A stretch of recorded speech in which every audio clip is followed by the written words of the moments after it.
I feel like we should have one of those Hollywood snapper signs.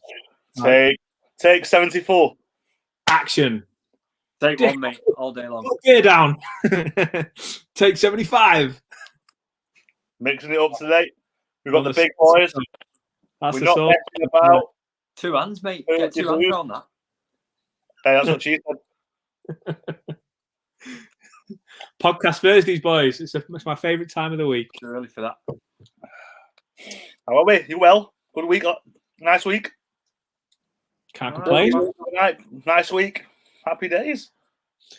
I would do anything for a haircut right about now. Look at that. I'm sure Chris can vouch. I've got a terrible barnet. That's why I've had to go and put the cap back on.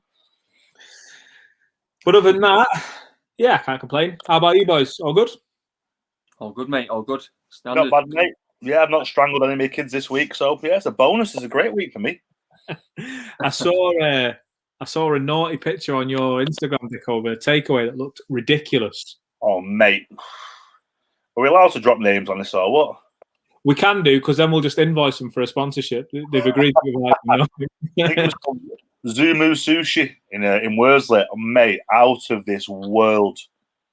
Honestly, mate. The missus must have been stalking Tyrone off Corrie. She saw it on his. Why does he work there? She saw it on Alan's. Yeah, he's got to say, furloughed in this, so he needs an income. I'm going to get on that sushi. Oh, mate, honestly, out of this world it was. There's a few of them knocking about. There might be one near you, actually. There's about 4 or 5 branches all over the place. So, honestly. Zumo Sushi. Zumu Sushi. I think it's Zumu Sushi. It's on my Instagram. Isn't sushi just like raw fish, though? No, they do everything, mate. Everything, like cooked, hot, steak, chicken, all sorts, mate. But honestly, duck gyozas, chicken katsu curry. I had salmon teriyaki, mate. Blew my head off. It was unreal. What takeaway guy are you, Matt? If I had Indian meat, to be honest, but I'll try anything twice. What a dickle. Well, always twice. You like a ruby, you don't you? Yeah, we don't mind. I'm going for that. I'm going for that sushi. That sounds pretty decent. That. Oh, fantastic, mate. Is that delivery? I take it. Delivery, mate. £4 delivery charge, which I thought was a bit steep. Tried to knock him down to 3. I tried to knock him down to 3, but we were having none of it, so I just had to settle for 4. So you gave him 5. I just had to smash the kid's piggy bank and get an extra couple of quid out. Did you not tell him that you were Stockport County legend Liam Dickinson? You said who? Well, listen, on Stockport County legendary Strikers Union tonight, because we've got the new boy joining us. And listen, I'm delighted that he's on. Paddy Madden is a guy who, when County signed him, like the couple of days before, there was rumours and whispers and people going, "Are we really getting Paddy Madden? That's a great signing." And then there you go, he comes in, and he's a player that I'm really looking forward to welcoming into the fold. Well, that says it all, really. When you're able to get a player, you know, it says a lot about that player. If they can't believe the club can get someone like that, and it just goes to show just what direction the club are going in. And yeah. I'm sure when Paddy comes on, he'll agree. He wouldn't have sort of decision lightly to sign for Stockport County. He probably had different options on the table, so he's obviously seeing something that he likes, and hopefully it'll gel nicely. I'll tell you what. On that note, let's welcome him to the show, Paddy Madden. How's it going, boys? You all right? Paddy, lad. Good. You got a brew as well? I had to have a coffee, lad. Even though I've seen your drinks, I'm a bit jealous of your ones. Cheers, mate. That looks like quite a nice cup you've got there. That's and yours look like Mr. Blobby. What's going on? Mrs. got them out next the other day, so I'm buzzing with them. Hey, there's nothing wrong with a Mr. Blobby cup, mate. It's nice, that. Mr. Tumble, is that? Justin. Listen, I was just saying, Paddy, Strikers Union tonight, so we've got those to pick over. Liam Dickinson is the guy who scored the ultimate goal for Stockport County at Wembley all those years ago. I remember Dick well. It was off my shin. That's actually I think the only goal they're saying. I came over on trial for Stockport when I was 16, I think. Yeah. And obviously went to watch Stockport against Rochdale. I'm sure it was in League 2, and Dicko scored. All right. He kind of got me the buzz for the place. Obviously, it's still one of them stadiums that stay in my mind. I'm sure Dicko scored in the where all the what's the stand called behind the Cheadland. Yeah, he scored there. The place went erupted. And It was. I remember that because we beat them. I'm sure it was Rochdale. Yeah, James. Did you remember Chris James Spencer when he went to Rochdale? And of course you just go past him. Yeah, so he gave it. Obviously, I scored 2 away. I scored 2 away when we played Rochdale away, and he was hammering me. You won't do it again. It was fluke. Played him at home, scored 2 again. He was chewing. Yeah, so that's always played in my mind. Like obviously, at the time when I came over on trial, I didn't know how big Stockport was. To be honest, I was only 16. And then obviously, when I was staying in Diggs, I don't forget which Diggs was, and then they took me to a game, and the atmosphere just stayed in my mind ever since. Unbelievable. We miss that. Yeah. That's it. Is that something that you ask a silly question, I suppose, but is that something that you're just itching to get back? Is the latest government guidance? I think I might be wrong now, but says we might be able to have fans in for 1 game at the end of the season. Not including playoffs. I don't know. Is that just something you're itching to get? Is the fans in and around the stadium? Yeah, I'm sure Dicko will agree. As a striker, you want to hear that noise when you score a goal. So just now, I think even at Fleetwood at the start of the year, every game this season just feels like a pre-season friendly. Like the kind of atmosphere, that kind of boring atmosphere. So the fans obviously play a massive part, and I'm so excited to get them back in. Yeah, definitely. I feel like it's like you say, it's like a pre-season game. It's like a reserve game. You want to win. Of course, everything's still to play for, but without the fans there, you could be having a bad game. You could go 1-0 down, and some people don't realise just how much the fans pick you up and get you through a game. If you're winning 1-0 and they carry you through the game, it's all right. It's the cliche. The 12th man, but they really are. They really are. And it's for me. I'd rather not have the fans in for the last game of the season. I'd rather just see it through, and then next season, bang, fans in, first game of the season, take off like that. Yeah. You know what, Paddy? I think. Trust me when I say make Edgley Park going against the Cheadland. It's special. It's like having 13 men. You can be 1 down, 2 down. I remember we nearly always at least pulled it back or went on to win it, or if we were ahead, just consolidated the win. Yeah, that's why I'm saving me goals for when they come back. Yeah, that's the best thing. Don't waste them when there's no fans there. Waste them.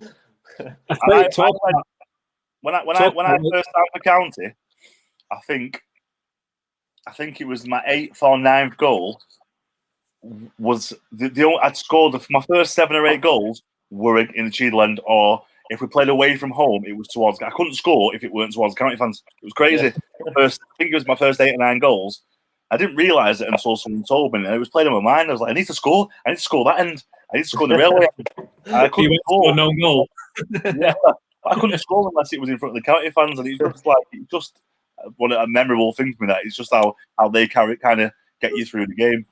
They do. They just give it out. I had the same kind of situation at Fleetwood when I scored. Obviously, the Fleetwood fans would be behind 1 goal, and I kept scoring that goal. And then the other goal where the away fans could be, but sometimes it's empty if there's not good away travelling.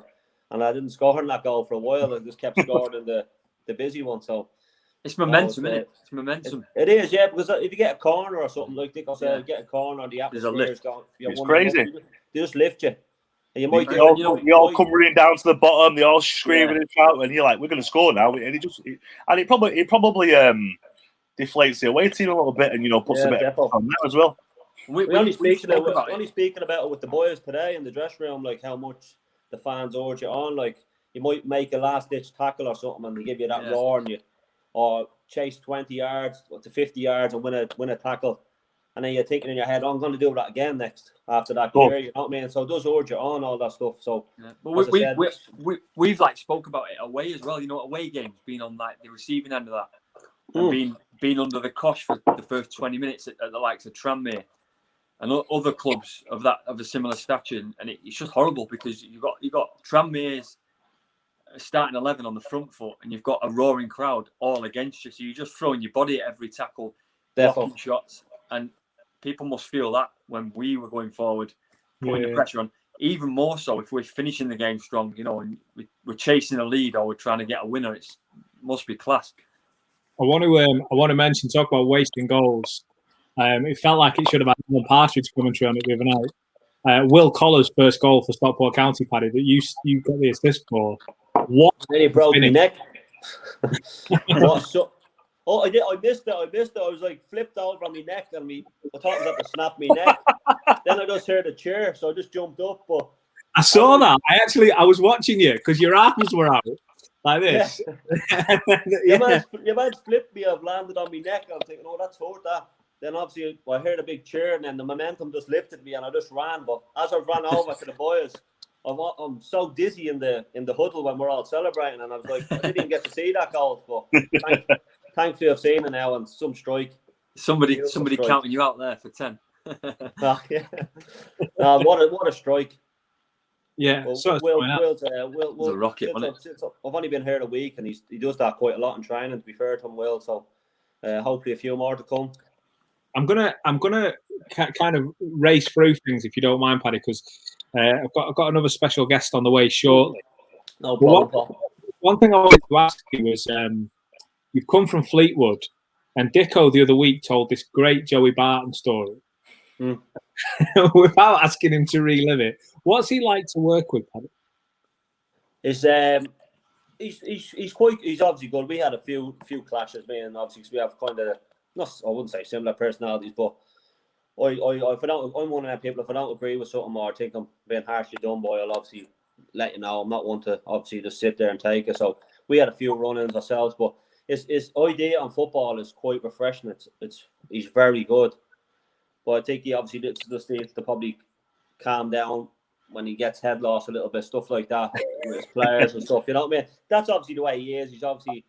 I think when you've been a player as well, I feel like you've still got that mentality, haven't you? That winning mentality, that angry. Yeah. If you've got that, that personality on the pitch, you're going to take that into management, and that's not always the correct way. No. So I suppose it's probably a learning curve. He's not been a manager that long. He's probably still learning, but I understand what you're saying with the fiery temper. Like as I said, it's not a bad thing. Like, he doesn't do it aggressively. It's just like probably, as you said, toning it down a little bit. Yeah. He was such a competitor when he played, wasn't he? So I think when you go into managing, it's probably you have to show a different side. But sometimes you let it get the better of him. But football and knowledge is very refreshing. I scored probably most of my goals playing under him. Obviously, played me in a certain way. He could play me on the left and the right. And to be fair, he got the best out of me. And obviously, things didn't work out in the end of Fleetwood, and he obviously went to Bristol Rovers. But I do think he's a manager if he can calm himself down a little bit in that kind of sense and don't get so hyped up, he will go quite high. How did the move come around? Like, what made you want to come to County? Well, obviously, as I said about the when I was over here on trial and stuff, and then I got a call, obviously, to say Stockport were interested, and as I said, it's a big club, and as I said, I've been in League One now for 8 years, and not the novelties wearing off, but I just thought a new kind of challenge was what I needed at this stage of my career, like just something fresh, and there's no bigger club than Stockport in this league to get, and as I said, my brother, obviously my brother looks after me stuff and that. I had a good chat with my brother, and it says, if you're in the squad to get Stockport back into the Football League, you're going to be remembered, and it's the kind of challenge that I wanted, something new, something refreshing. So, as I said, I think obviously being over here when I was 16 on trial played a big part as well, because I got to experience the atmosphere of the ground. So, definitely. As I said, it's as I said in my interview with Science, it's a sleeping joint. Just, you know what I mean? And if I can help the boys play a little part and help the squad get into the Football League, I'll be buzzing with that. I mean, someone of your stature, someone who scored goals in the Football League and in the higher leagues, Scunthorpe, Fleetwood, you've been up there, you've done it, and that's even if you've come into County and you say you're waiting to score a goal, just your presence being there, knowing that they can attract someone who's had a career like yourself, that says it all about County. Like, that'll attract other players. The younger lads who are coming through will be looking up to you as a striker who's been there and done that. So, I mean, I think for me, like when you said we spoke earlier, Chris, about it was a bit surreal. The fans were like, what, we're really getting Paddy. Is Paddy going to come to County?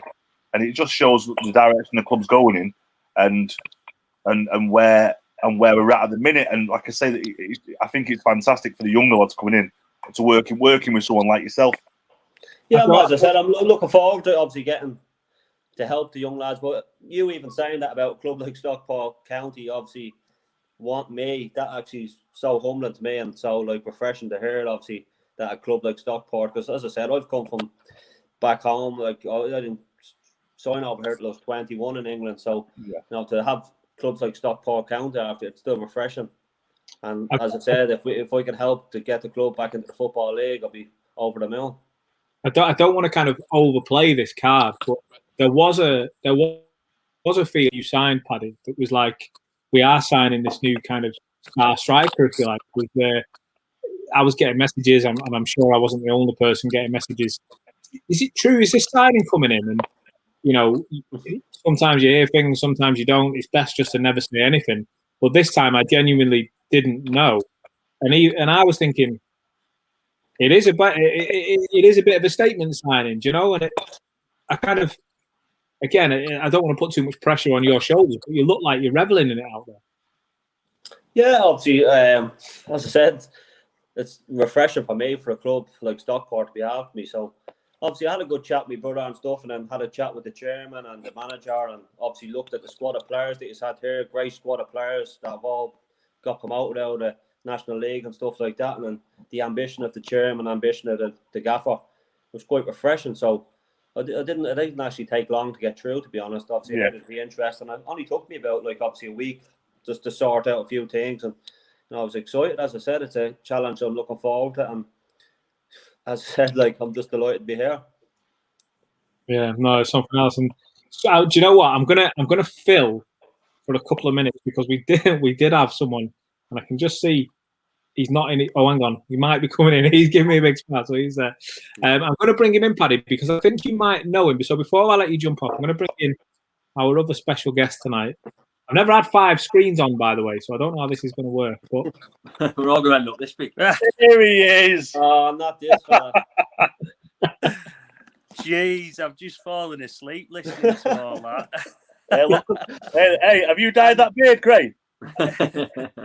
Again, going all sorts.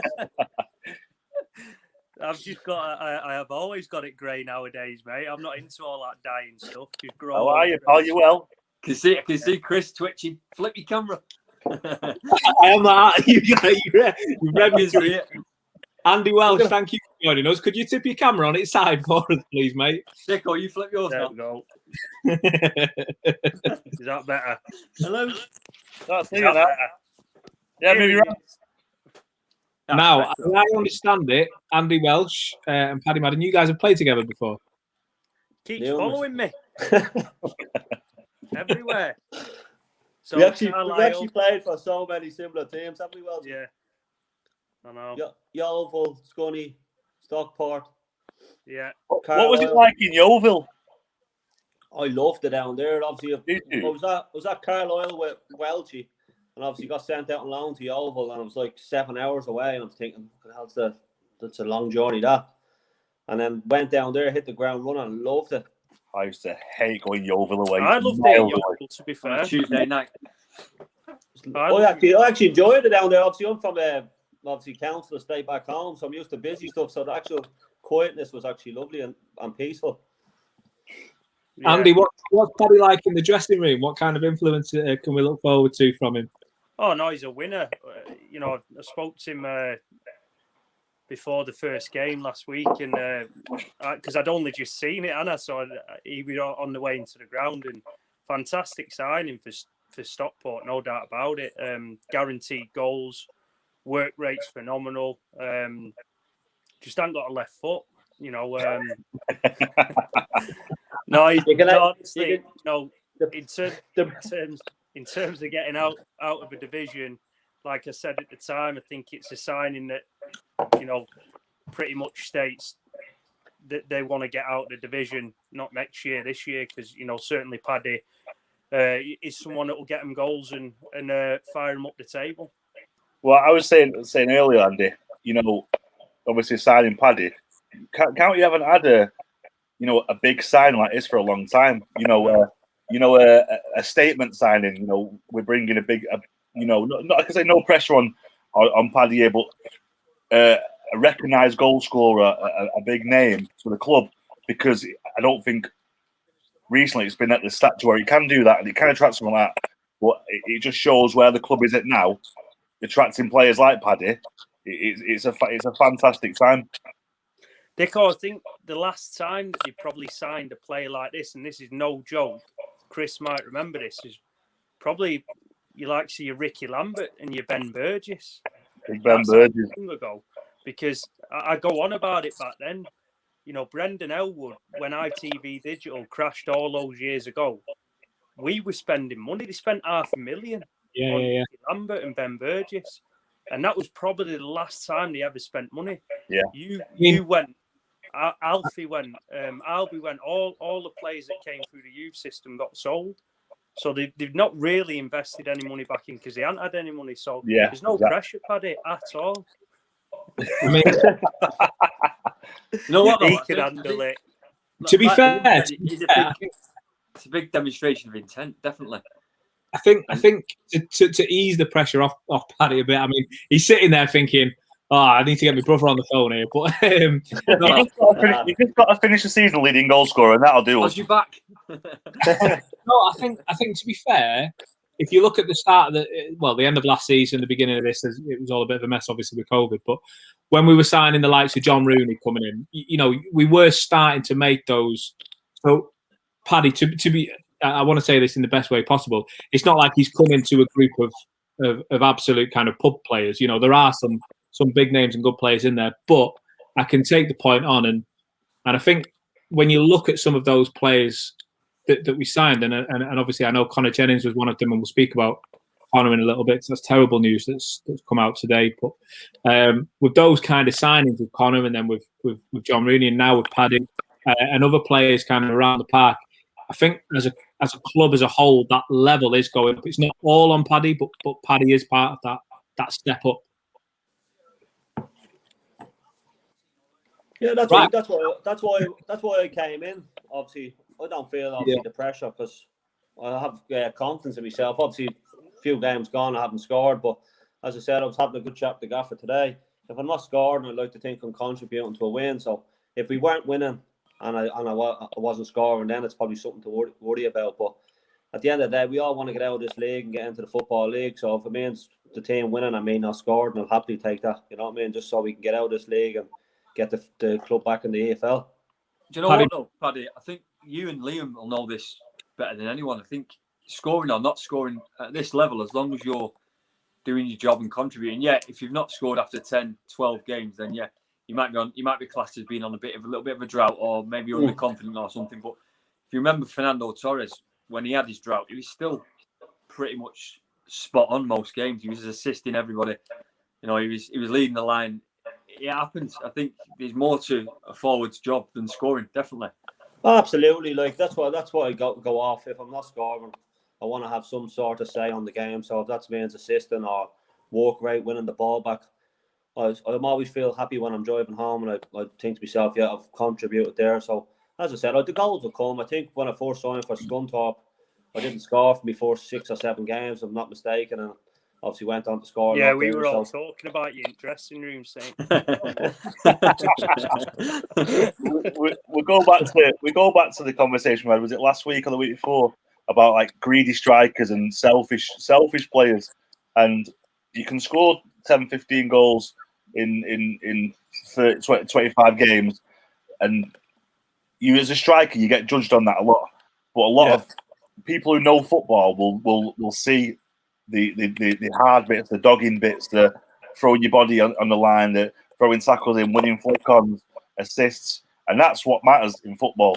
You know what I mean? You've got the people who score the goals, and I think the season we got promoted, I think I'd only scored 2 by Christmas. Just January, I'd scored 2 or 3 goals. Finished on 21. The manager trusts in you. Just because if you're not scored a goal, doesn't mean you're going to drop you. He sees the whole picture. And that's what I feel like some fans don't see. You judge as a striker on scoring goals. You know that yourself. Yeah. But I think in this day and age, there's so much more to strikers' games, to everyone's game, really, isn't there?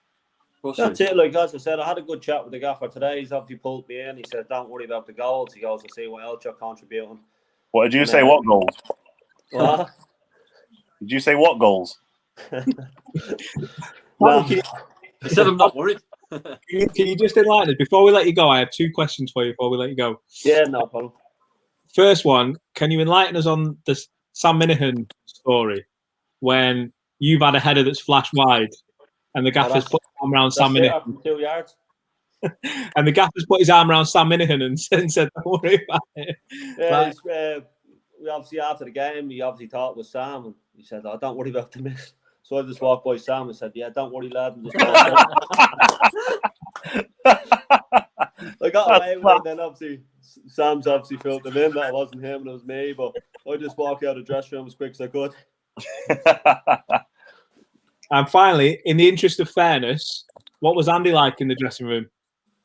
Brilliant. That's why I think that's why we're still friends now. Like we clicked straight away, and as I said, when I signed from, I was at Carlisle when he obviously told me about Yeovil and stuff. When I went down there and helped me with what the place was like down there. So when I signed, heard of the interest from Scunny, I knew Andy was there as well. So obviously when I was forced in the dressing room, he helped me there. But a brilliant player.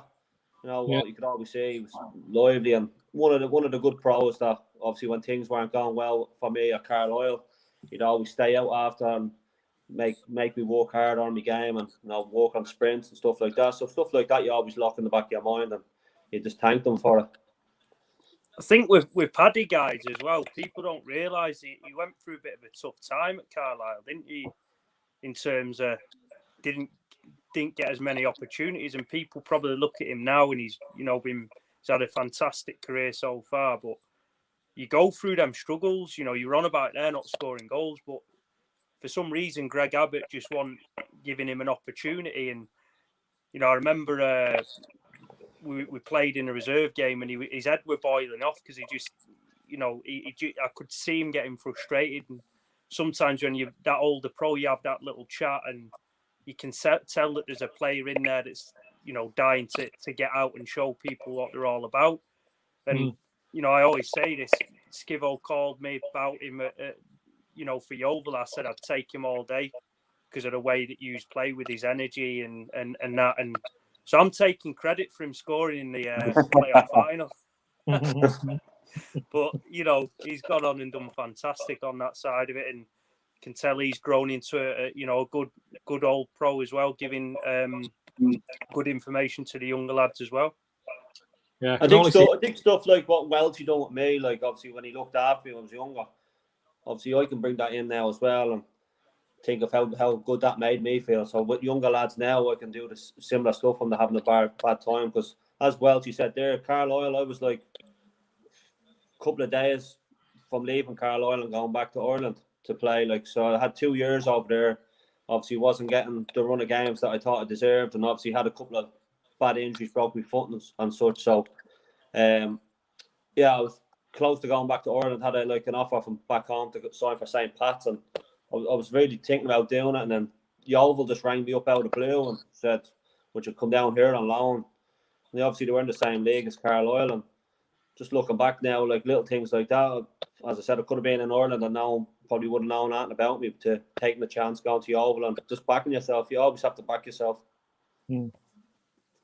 Yeah, no, fair play. Well, listen, Paddy, we'll let you crack on. I know we've kept you longer than we asked for. I'm enjoying it. I'm loving it here. I don't want to leave. Well, in that case, no. Listen, I've not heard any bad reviews. There's obviously no reason to worry. I think the performances you've done that we've seen from you so far, there's a lot of promise there, a lot of potential, and you look like you've hit the ground running, like I say. And if Welsh is anything to go by, you've got a big future to go on as well too. Listen, we'll have him on loan at Bury if he ain't doing it. Proven, Paddy. Only if there's a coaching role in there after. Dicko's on it. Dicko's trying to get in there. Claim that, mate. He's only on. He's coming off the Desperados week by week. Yeah, I'm 15 tonight now. I'll tell you what, we'll organise a great party a team bonding session. I cannot wait for the Stockport County Live Christmas party. I know it's only March. We'll get the promotion party at Dickles. Yeah, I think he was telling us about a sushi takeaway before, so there'll be no food involved, mate. Eating's cheating. Yeah, can't eat on an old. Especially rice soaks it all up. Yeah, swerve that. Well, waste of money. That or waste of beer tokens. Right, quality. Paddy, we'll let you crack on. All the best. Listen, it's a big game on Saturday, so all the best for that. And we'll probably catch up with you after it. Top Cheers, man, lads. Thank you. Congratulations on the goal on Saturday, Paddy, mate. Well done, Thank pal. you. Cheers, pal.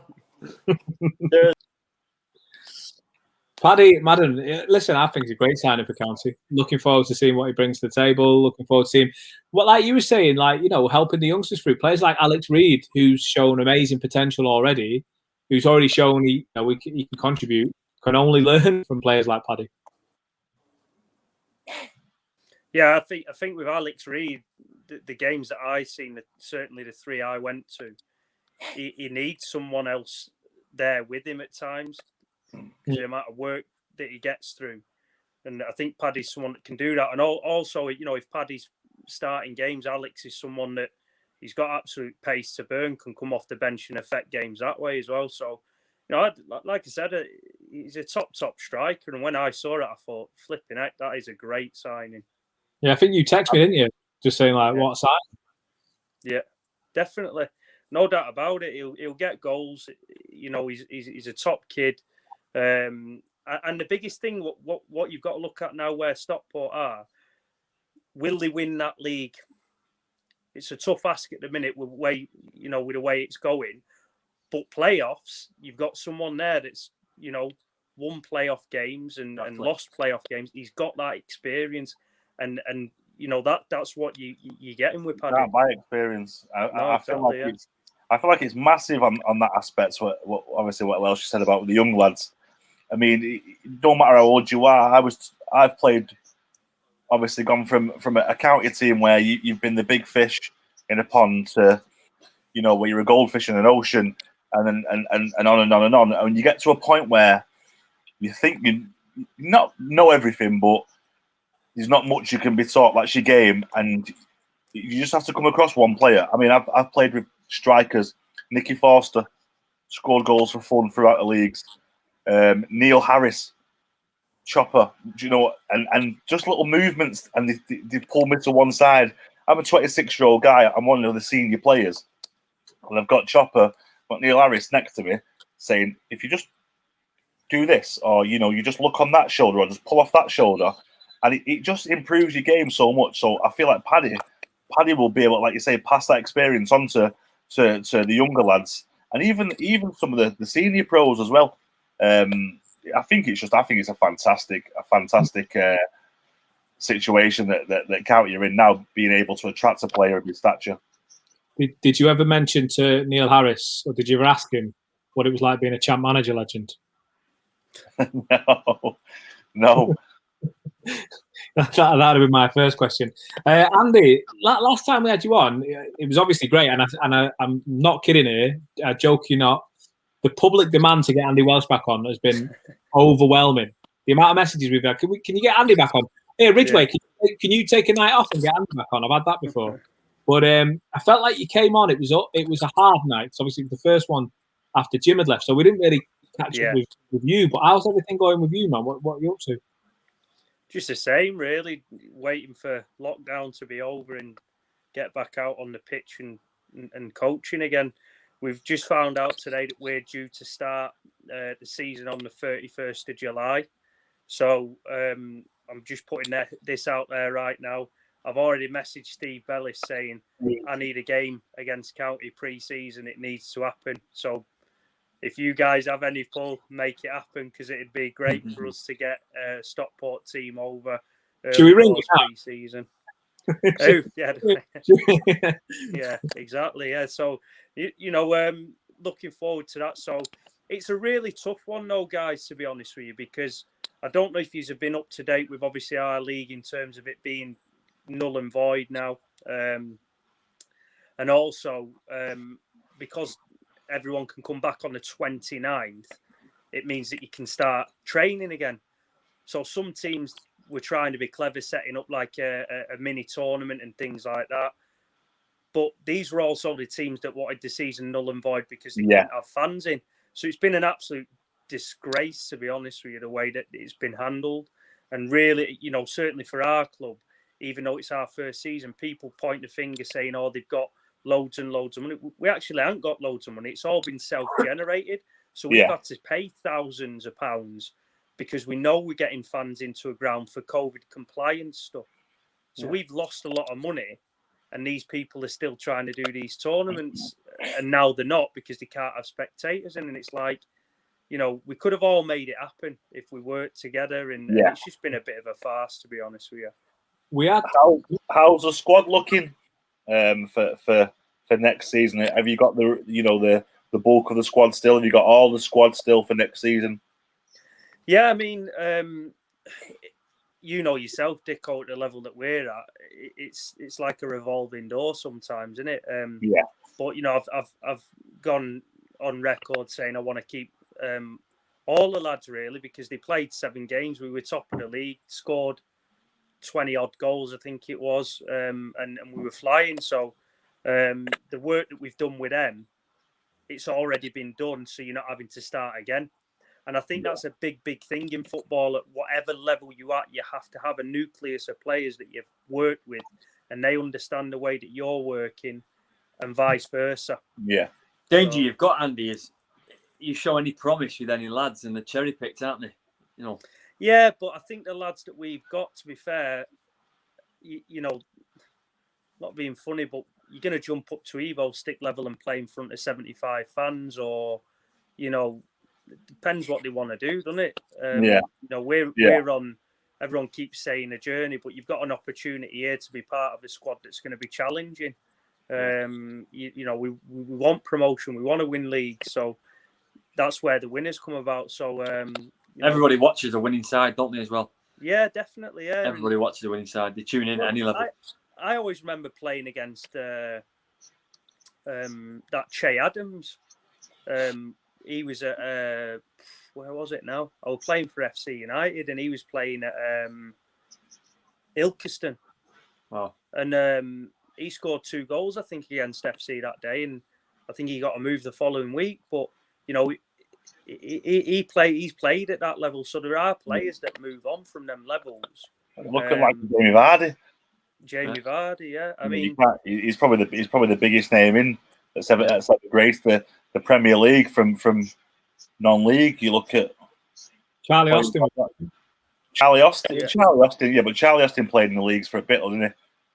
Charlie Austin was it Swindon as well? Yeah. Well, I tell you, another one that came to County and he was terrible at County was Rob Jones. He played against him, Dicko, big centre half. Yeah. Rob Jones. He was at Doncaster. I do know what you mean. Chef Wednesday, Hibernian and all that. And to be fair, Rob came and he didn't hit the ground running. He had a bit of a poor spell. Then he went to Grimsby and, you know, he ended up having a fantastic professional career.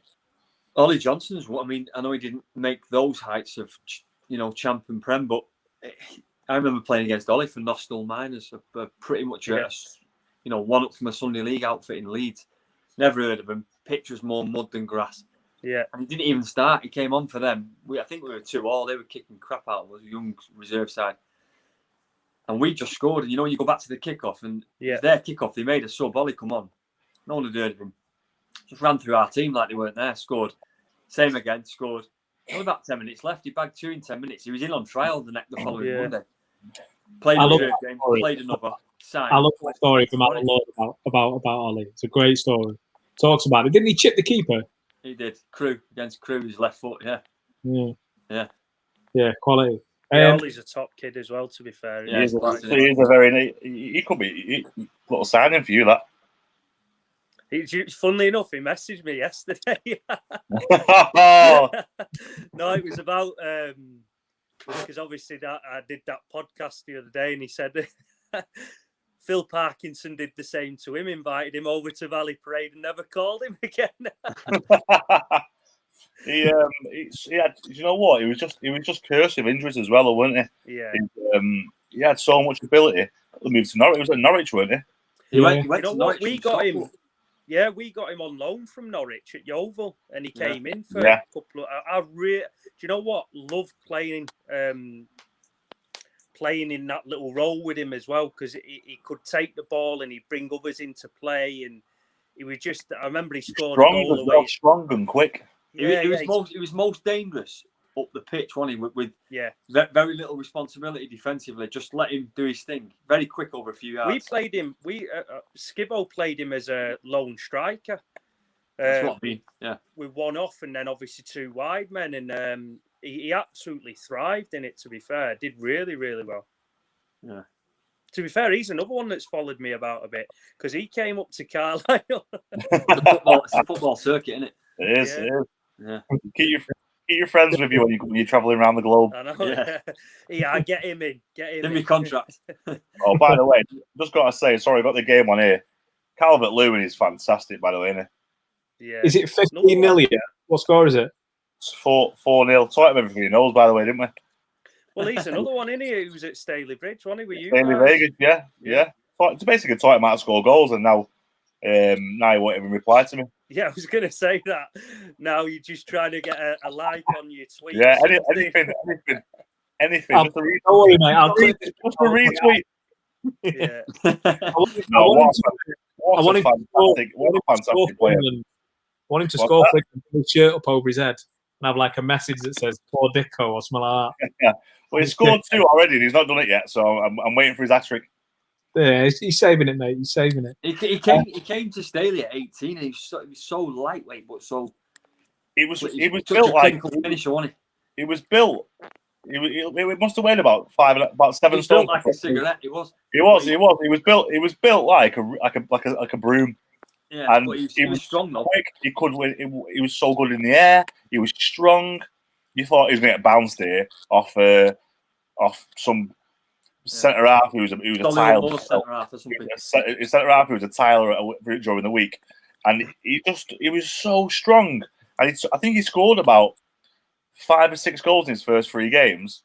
Yeah, and he's from Sheffield, wasn't he? He was on loan from Sheffield. Yeah, people were saying he's going to get the lumps kicked out of him, but he could handle himself. Oh, he was so lightweight young lad. Yeah, he just hit the ground running. But you know, the most impressive. He's such a good finisher, wasn't he? Yeah, he's proven. He's proven the Premier.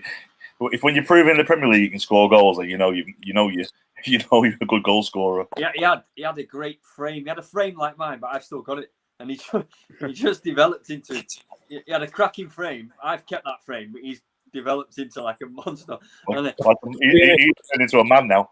Yeah, I stayed the other way. Yeah, it's funny though. You know, he's a lad that's gone out on loan to that level. Yeah, exactly. And you know, even now I speak with some clubs and managers. Well, no, I don't want to. You know, I don't want to get kicked or play, man, because your reserve football is tippy tappy football. Yeah, it's not a good education, that is it? No, it's not at all. I saw a really good interview. I know usually you can kind of predict what managers are going to say. Certainly on Match of the Day, when post-match interviews, you can pretty much predict them. But Carlo Ancelotti, I think, always speaks quite well. And he was speaking about a few weeks ago when Calvert-Lewin scored a couple of goals against whoever, and he was saying they've been working on Calvert-Lewin scoring with his first touch. So whenever the ball gets to him, they don't want to see him take a touch, settle himself, find the target. First time, snap. And like the first 10 goals of the season, and it was all first touch from wherever it was. First touch. It's brilliant. You know why? Keeper can't set himself. Keeper's not expecting anything wrapped around the corner first time. He's flat-footed. He can't prepare himself. He can't get his angles right. He's not on his toes. Mentally, he's not right for it. We touched on this the other week, didn't we? About obviously when Welsh was saying, you want to give the club opportunities to get good players in and do the business, but you also want to give these young lads who are academy level, happy football, pass, everyone comes off the pitch clean. You want to give them a chance at man's football, and it kind of makes you. It kind of makes you as a person. We were talking last week about when you were younger, you're a white team, you used to get beats and you used to get battered and terrorized. and it kind of builds you and molds you into the men you become. And I feel like when you're in that academy level, it's just all like it's not the same, is it? No. You learn. I feel like you learn your trade by dropping down. Cotton wool, aren't you? Of course. I mean, it's even at higher levels. We went to when I was at Derby and Clough came in.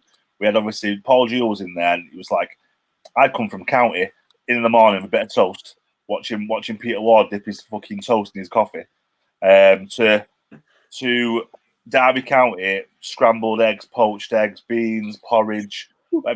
Nothing luxurious, but like fruit, toast, a bit of cereal, a bit of hot, and eggs. And the Clough come in and gone, nah, you're going too fucking easy, you lot. You can have porridge or fucking toast, that's it. No eggs. Chris is dying now. No eggs, no nothing. We had, you know, it's like the most important meal of the day, breakfast. No, you can have fucking toast or cereal. That's all you're having. Oh, and it was like old school as fuck. Do you know what I mean? It's just crazy how that's how it used to be, and that's how you molded as a man there. Whereas now it's all like fucking wrapped in cotton wool. Oh, you make sure you have your protein shake, and that's life now, isn't it? The thing is with that though, the more options you have, the more excuses players have. Yeah. Simple as that. That's kind of some molds. What I work on is we'll give you everything, but you know, can't be any excuses if you get everything. Yeah. Sorry, lads. What's wrong with the toast in the coffee? Didn't Mingin, mate. Mingin sat there like just dripping down his chin. Toast. Why would you want soggy toast? Have bread. If you want it floppy like that, just have bread. That is minging, to be fair. You could just see the clumps of butter just dropping into his brew. Oh. Horrible, man. That's horrendous. Get him on here. Get Wardy on. We need Wardy on soon. I'm skiddy undies. Get him on here. Stop it, mate. Stop it, because you'll kill me. Like, I can't do that again. I can't do that. What, mate? That's still to this day. It's just I'll never ever have that out of my memory when he used to come to Trinity game. Andy, were you at County when Peter Ward was there? Do you know? No, I wasn't, to be fair. No, never came across him. I don't want to. Yeah, we can't. Dicko, I can't. Basically, Ward is a County legend. Played for County for years. Then went on to be assistant manager.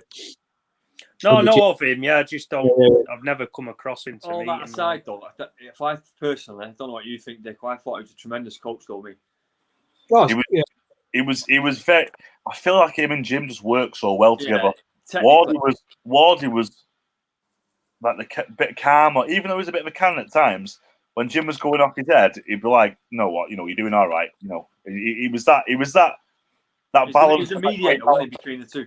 Yeah, he had that balance. He was approachable, and he worked well with the forward players. I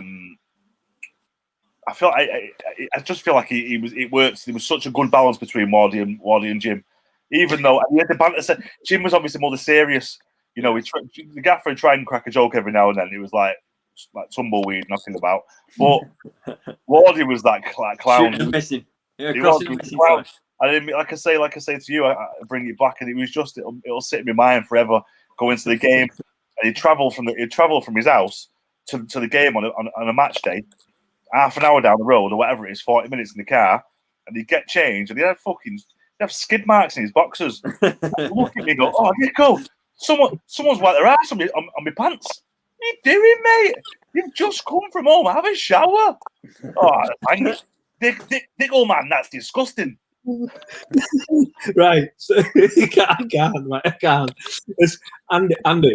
I can apologise for Dicko's stories. Yeah, Jesus Christ. What I was going to ask you is Dicko, Matty, they tell these stories of managers and coaches that they've worked with, and I love listening to them, obviously, especially the county ones, because obviously I know these guys and everything else. But what kind of manager do you see yourself as when in the future when players are talking about working under you? Do you see yourself as, like Dicko's just described, two very different managers in the same team there in Jim and Wardy? Yeah. What kind of manager are you when you come to working with players? Just think trying to just be one thing I always want to be is honest with the players, because that's one thing that I never liked about some of the managers I worked with was just front something up and say, look, you're not in the team, or you are in the team, or you're not my type of player, you are my type of player, or I need you to do this. I think communication's improved. I don't know what the guys think here, but massively in football since probably 10 years ago, where managers had just, probably drop players and not say a word to them, and they have to think about it themselves. But for me, it's more about, keeping a winning mentality. Sometimes you have to be ruthless as a manager to do that. But I think, as long as players are always kind of kept in the loop of what is expected of them, then you'll get you've more chance of getting that extra 1% out of them, rather than them going the other way and being disruptive in the dressing room. Yeah, I feel like as the game's evolved, the management and the coaching styles and everything has to evolve. And like you say, the communication between you know yourself, Welsh. You've probably had managers, and it's like it's my way or the highway. Yeah, and that's no way to build a dressing room. No. So but I feel like with you being an ex-player, you've got that link between the players and the management and players. You have that link. Yeah. I feel like for me, it's always better. I've played under managers who's never played football before. Russell Slade at Brighton, nicest guy in the world. Well, I played under Russell as well. You haven't. You have. At Yeovil. Yeah. Nicest guy in the world, isn't he? Clueless, mate. What? Clueless as a manager, though, in terms of just a nice guy. Yeah, but he's like, sometimes you need to know when to wrap someone up in cotton wool or bollock him or whatever.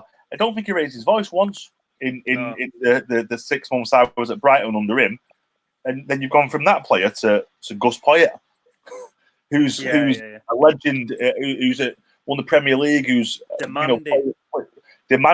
I want this. I want this. If you won't give me this, I will find someone else. But I will work with you first, not just unlucky. It'll come. You need that. For me, you need that player's mentality to be a manager. There's a select few managers that can get away with it, who know what they're doing.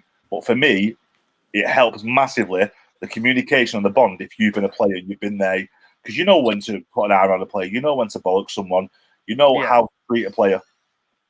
Do you know the biggest thing as well is, having the mentality of the players that you bring in, they've got to be accountable for stuff themselves in terms of what are they doing away from the club. Yeah. And that's at any level, non-league or even at the top level. If you've got players that feel as though they've done enough, they're not for me, because you've got to go above and beyond. Whether you're 38 or whether you're 18, you should have a demand on yourself to be the best you can possibly be going into that game. And that's the difference, guys, for me. It's always been the difference. The top players that I've played with, they're the top players because they put the work in. Simple as that.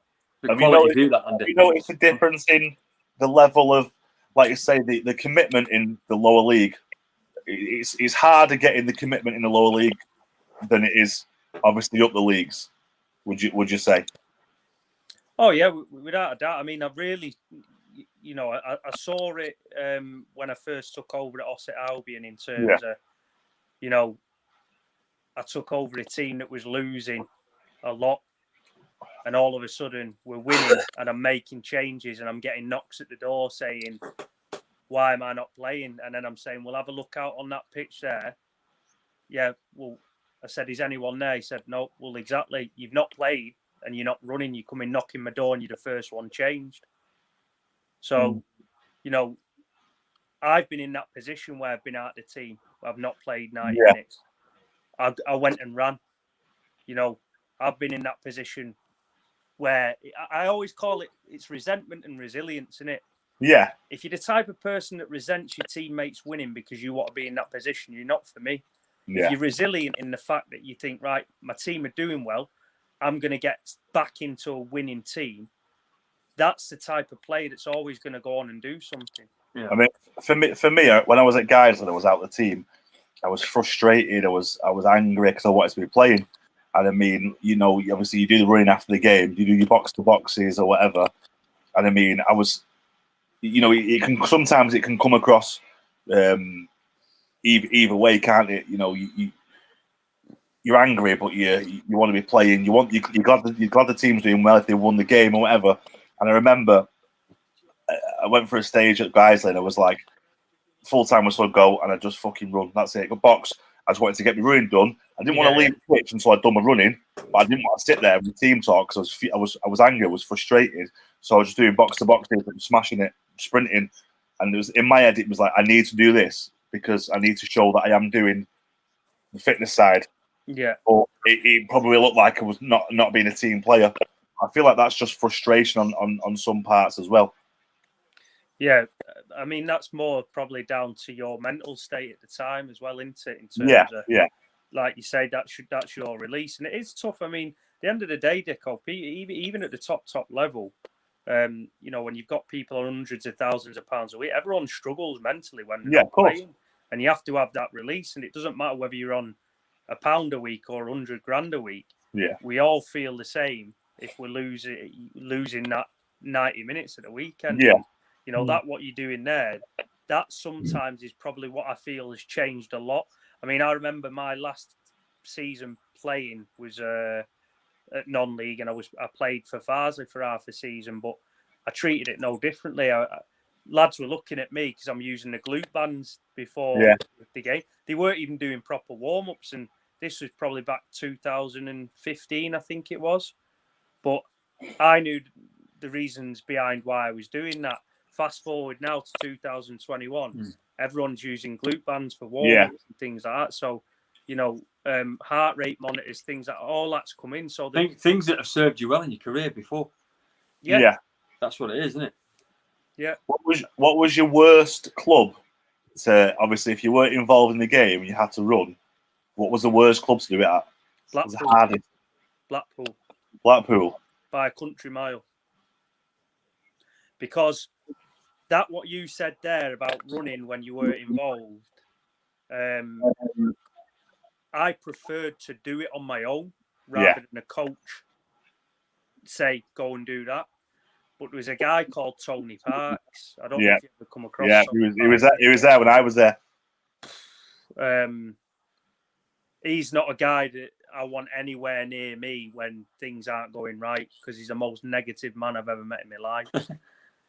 And it's like, dude, you know, do this, do that. Well, you're not going to do it then. You're not going to. And it's like, not just to me, but to other players. And it was just these mannerisms. It were like, we haven't played and we're shit, basically.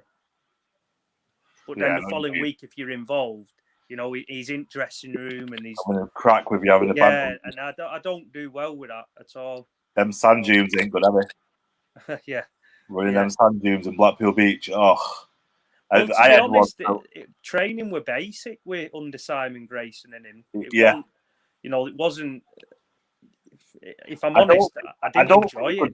I don't think you could do much on that field. It was that windy anyway. You couldn't play the ball in the air because it just goes somewhere else. And when it rains, it's like a frigging lake. I had when I was on loan at Rochdale. That Flickers was a tough session. Flickers, he likes his fitness. Yeah. Even before the game, you know, the warm up before the game, you've got a full on blow. You bollocks before the game, but after the game, if you're not involved after the game, if it's a Saturday, you do a gym circuit after the game. Oh mate, it was hard. It was tough. That was probably the worst. That was probably the worst fitness wise. First sessions after a game, if you're not involved, that I've ever been through. It was just very hard, and because he wanted that fitness levels up here, which is a good thing. It was different things. It wasn't just run. It was running with the ball, off the ball, in twos, one pinging the ball, chasing it. It was all mixed up and added into the gym circuits. It was well worked, but it was very tough. I think it's very. I've looked at that and what I used to do after games and things like that. Now I look at it and, you know, if my players go out and do it, I think it's great because but I think it's more of a mental release. So Yeah. I don't have a big kind of, you know, players have to go and do it after a game simply because if they've been sat, their preparation, even if they haven't played, has been the same as a player that's played 90 minutes. Yeah. So, you know, if you've had your chicken and your pasta and your bit, whatever it is, you know, that was their last meal, you know, before they played.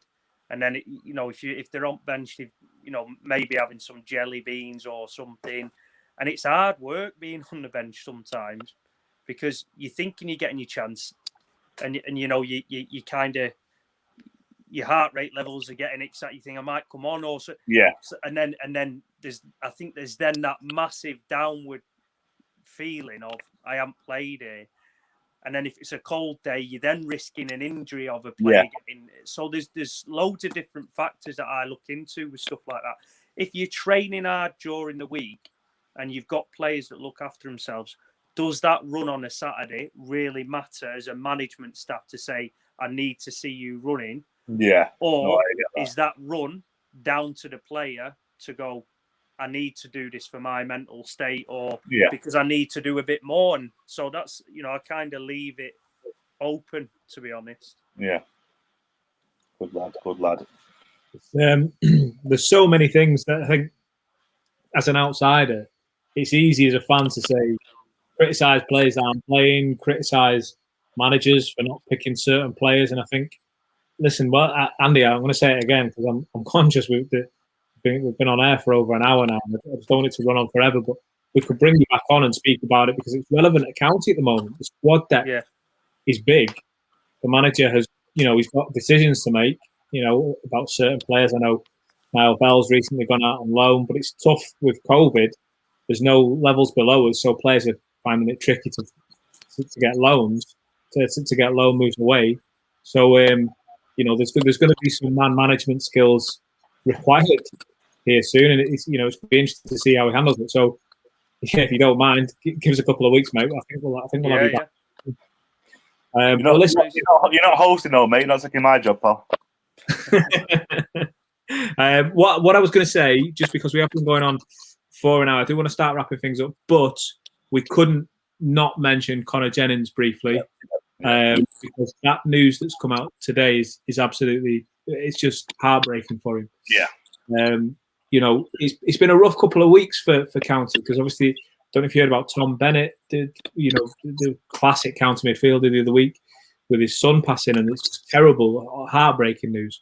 And then you hear this about Connor, and it's just County is a club, and you guys will know it better than I know because you've played. You know, when players are seen as humans, as people, because of things going on outside of football, I think this fan base is brilliant for rallying around players. And there's two players there, Connor in particular, who's going to need it right now. Yeah, it's just a shame that it takes something like this for people to realise that footballers are humans. Do you know what I mean? But you know, he's in the best care. He's around the best people. He's got a family in Stockport County, and I just wish him, you know, him and his family all the best. And you know, I'm sure he'll be back out on that football pitch, you know, before long. So yeah, my thoughts and prayers are with him and his family. Yeah, he's such a great lad, and you know, he's got the county family behind him. Such a top lad. You're mates with him, Matty, aren't you? Say again, bud. You're friends with him? Yeah, played with Connor a few times. Yeah. Great lad, great talent. If you scroll back a few years on my Twitter, we used to travel in together at Scunthorpe. So he, you know, we used to have a few good laughs in the morning. So I've dropped him a message today, but you know, it is sad news. But you know, he like just saying there, it's, you know, they've got all the best possible care nowadays, and you know, like Dicko said, you know, your thoughts and prayers are going out to him and his family, and you know, we want him to, you know, get well soon, really, because again, I think he's had a real good season for Stockport. Every time I've seen him, he's affected the game, and again, him and Paddy would have been a threat up top together. Oh, most definitely. Could you imagine those two, John Rooney behind them pulling strings? Frightening. Yeah. I like obviously in the in the article that County put on that he's still going to be coming to training around Carrington with the boys because he's still part of the team, and I think that's he's still going to play his part in this promotion push off the pitch with everything he's going through, and he still wants to be around the training pitch. That says a lot about his character and about his his love for the club and the ambition for the club and his teammates. So we've got a lot of respect for that. Yeah. Well, he's a fighter, guys, no doubt about it, because he's another one that at a young age, certainly when I went to Scunny, his face won't fit in there, and he used to come out. I remember coming back from injury, and he was coming out doing sessions with me to get himself fit, and then he got himself a move, and he had to go lower down to get back up. So, in terms of fighting, he's definitely a fighter, no doubt about it. Yeah, I don't think anyone will take that away from me. You've seen it in my program notes last week. I was talking about his brother James, and obviously I had no idea about it at the time. We were talking about what James has brought to the team, the way he's kind of come back into the squad, if you like, because of an injury, but he's now quite a leader on the pitch and stuff. And I was saying that you can see these qualities in his brother as well. He's not shy, if you like, in turning around and demanding more from his teammates if it's needed. So I think he's obviously a big presence. He's obviously a big character. Massive. Yeah, it'd be a massive character around the training ground. From he's been there. He's played in big games himself. He's played for big teams. He's done that, and he'll be another player that the younger lads look up to. So but like I say, again, like we all reiterate, thoughts and prayers are with him and his family, and I wish him a speedy and positive recovery. 100%. Absolutely. Well, listen, boys, thank you very much for joining us as ever. It's a long show tonight. Don't mind it, but it was a long one. And good to see you, Andy, mate. Yeah, good to see you guys. Well, listen, the reg forms are in the post, so just get them signed, and we'll get you signed on, guys. What am I again? What am I again? Water boy. No, to be fair, we might need a keeper. Can I get a game? Not a problem. Like a cat. I'm like a cat. You need another two, mate. I'll come in. Yeah. Listen, I'm only on about the Power League on a Tuesday. You don't think That's all, mate. That's all I can offer. Hey, I'm not. I can play centre half, mate. I can still move enough to play centre half. I've not lost an header since 2009. It's no overhead night though. Yeah, brilliant. Right, cool. I'm off to get a coffee and toast delicacy, lads. Cheers, gents. Nice. I'm gonna go for another Desperado, mate. Yeah. See you later, guys. Mate. Pleasure as always, gents. Great work. Well done. Cheers, boys. See you later.